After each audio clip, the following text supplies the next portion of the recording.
এই খাইতেছস?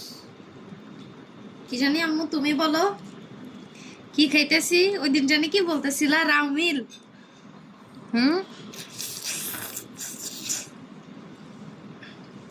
এটা হচ্ছে ঘরোয়া রামেন।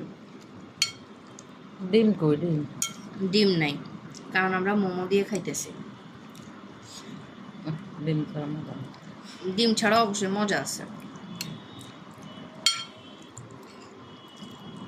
ডিম দিয়ে ধরো আবার রাউমিল খেতে মজা, বুঝছো?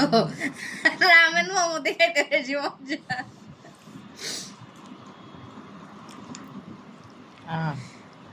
টাইম অন দেখলে আফসোস করি। এতে তো বইনারা যেটা পাকায় এটাই এটার কাছে 100-100। ওইরা খায় নুডলস, খায় নুডলস আমার পছন্দ।